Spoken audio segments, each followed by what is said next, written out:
Hujambo mtazamaji wa Zone Media, naitwa Victor Moshi, karibu sana.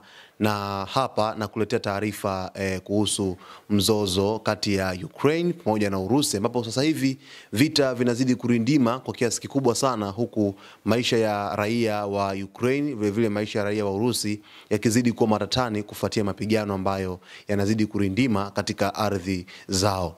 Sasa hapa taarifa hii inasema kwamba Urusi imeweza kushambulia mji wa Kyiv nchini Ukraine kwa nguvu kubwa sana na kusababisha watu kuuawa na wengine kujeruhiwa katika miji kadhaa nchini Ukraine ukiwemo mji wa Kyiv. Sasa katika kile kinachoelezwa kuwa ni moja ya mashambulizi makubwa zaidi katika mji mkuu wa Ukraine, Kyiv, jeshi la Urusi limerusha zaidi ya droni 300 na makombora kadhaa, likisababisha majeruhi, vifo na uharibifu mkubwa wa miundombinu.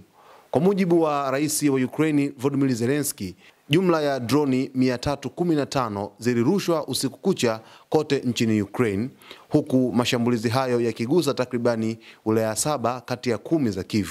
Anga la jiji hilo liliripotiwa kulipuka kwa mwanga wa machungwa, huku moshi mzito ukifuka kutoka kwenye majengo yaliyoathirika. Katika jiji la Odessa, kusini mwa nchi, watu wawili walithibitishwa kufariki dunia baada ya droni za kivita kushambulia majengo ya makazi na vituo vya huduma za afya, ikiwemo wodi ya wazazi.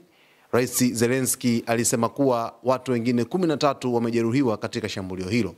Sasa ni kwamba Urusi imezidi kuishambulia Ukraine baada ya kuweza kujibu mapigo kwa ukali kabisa, baada ya kuweza kushambulia katika mji wa Odessa na kusababisha vifo vya watu wawili, lakini vile vile wengine 13 wakijeruhiwa vibaya kabisa katika shambulizi hilo. Lakini vile vile shambulizi hilo liliweza kugusa makazi ya watu pamoja na vituo vya huduma za afya katika mji wa Odessa. Na mashambulizi haya mfululizo kutoka nchini Urusi yanakuja kufuatia rais wa Urusi Vladimir Putin kusema kwamba ataendeleza kampeni yake ya mashambulizi ya kina kabisa katika nchi ya Ukraine baada ya rais Volodymyr Zelensky kushambulia nchi ya Urusi hivi karibuni kwa mashambulizi makali pia.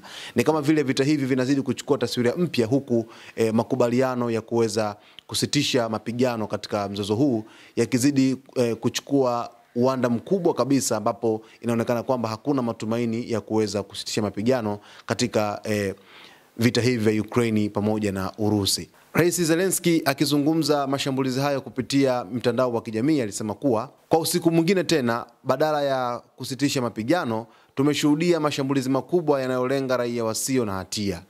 Rais Zelensky amekuwa akizungumza kwamba mashambulizi haya ambayo yamekuwa yakiendelea katika nchi yake ya Ukraine ni kwamba mashambulizi haya yamekuwa yakilenga raia wasio na hatia, kwamba Urusi inakiuka zile kanuni za kuweza kufanya mashambulizi kwa sababu wanaweza kuua watoto pamoja na wakina mama. Lakini vile vile katika mashambulizi haya Urusi imekuwa ikitumia droni zisizo na rubani. Kwa sababu ya hatua hiyo ambayo imeweza kuichukua, basi inasababisha raia wasio na hatia kuweza kuuawa. Na pengine labda malengo yao makubwa ilikuwa ni kuweza kushambulia maeneo ya ngome za kijeshi katika nchi ya Ukraine, au maeneo ambayo wamekusanyika wanajeshi wa Ukraine kwa ajili ya kuweza kupambana na Urusi. Hivyo basi yamekuwa yakiwapata raia ambao hawana hatia katika vita hivi. Katika Kyiv, Meya Vitali Klitschko aliwataka wakazi kujificha kwenye makazi ya dharura, akisema kwamba shambulio kubwa dhidi ya mji mkuu linaendelea, kaeni kwenye mahandaki. Sasa meya wa mji wa Kyiv ambaye ni Vitali Klitschko aliweza kutoa tangazo kwa wananchi kwamba wanatakiwa kuweza kukaa mbali na kukaa kwenye mahandaki kabisa, kwa sababu kuna shambulizi kubwa linaendelea katika mji wa Kyiv na maeneo mengine. Na shambulizi hili onekana mwanga wa machungwa ukiwa angani kufuatia mashambulizi ambayo yameweza kufanyika kutoka moja kwa moja nchini Urusi kuelekea katika mji wa Kyiv na miji mingine nchini Ukraine. Na matangazo mbalimbali na ving'ora viliweza kulia na kuwataka raia waweze kukaa kwenye mahandaki haraka iwezekanavyo kwa ajili ya kuweza kukwepa mashambulizi ambayo yalionekana kuwa ni hatari zaidi kwa raia wa Ukraine. Kiongozi wa utawala wa kijeshi wa Kyiv, Timuri Shevchenko, alisema kwamba mashambulizi hayo yalifanyika kwa wakati mmoja katika wilaya mbalimbali na kwamba mabaki ya makombora yalidunguliwa na yaliweza kuanguka kwenye majengo kadhaa, yakiwasha moto katika maeneo ya makazi na magala ya bidhaa. Akiwa ameshindwa kuficha huzuni yake, Shevchenko alieleza kuwa ilikuwa ni usiku mgumu sana kwa sisi sote. Raia wetu walitishwa na uharibifu mkubwa. Sasa huyu kiongozi wa utawala wa kijeshi wa Kiev, Timur Kashenko, aliweza kuzungumza kwa uchungu kabisa na kusema kwamba ulikuwa ni usiku mgumu sana kwa raia wote wa Ukraine, na raia wao waliweza kutishwa na uharibifu ulikuwa ni mkubwa sana. Japokuwa jeshi la Ukraine liliweza kupambana na mashambulizi ambayo yalikuwa yakija kutoka angani ya Urusi, lakini vile vile kuna mengine ambayo hayakuweza kufikiwa mlengo wa kuweza kudunguliwa na kusababisha madhara pamoja na vifo na uharibifu mkubwa sana katika maeneo ya Kiev na maeneo mengine. Wakati huo huo, Ukraine nayo ilifanya mashambulizi ya kisiri ya droni ndani ya Russia yakilenga vituo vya kijeshi vya anga. Shambulizi hilo lililotambulika kama operesheni mtandao wa Buibui lilifanyika tarehe 1 Juni, na kwa mujibu wa rais wa Marekani Donald Trump, alisema kuwa rais wa Urusi Vladimir Putin ameapa kulipiza kisasi kwa nguvu kubwa sana. Na kiapo hiki cha rais wa Urusi Vladimir Putin kwa kuapa kwamba atalipiza kisasi kwa nguvu sana ndio kinajibu mashambulizi ambayo yanakuja kwa sasa hivi, kwa sababu mashambulizi ambayo kwa sasa hivi yanapelekwa katika nchi ya Ukraine ni mashambulizi yenye kasi kubwa na yenye nguvu kubwa sana. Kwa hiyo anaapa kulipa kisasi kufuatia mashambulizi ambayo waliweza kuyapokea kutokea nchini Ukraine. Kwa hiyo ni kama vile Urusi imecharuka kufanya mashambulizi katika ardhi ya Ukraine. Mashambulizi ya Ukraine ndani ya Urusi yamesababisha kufungwa kwa muda kwa viwanja kadhaa vya ndege nchini humo na kuongeza hali ya taharuki katika pande zote mbili. Sasa Ukraine pia iliweza kufanya mashambulizi katika nchi ya Urusi na kusababisha kufungwa kwa viwanja kadhaa vya ndege, lakini vile vile taharuki kuongezeka katika nchi ya Urusi pamoja hata pia katika nchi ya Ukraine. Bado kumekuwa kuna hali ya usalama ambayo haijakaa vizuri kabisa. Katika Odessa, gavana Oleg Kipa alithibitisha kuwa wagonjwa na wafanyakazi wa hospitali walifanikiwa kuhamishwa salama kutoka maeneo yaliyolengwa licha ya magari ya wagonjwa kuharibiwa vibaya. Waliojeruhiwa walikuwa wakipokea matibabu.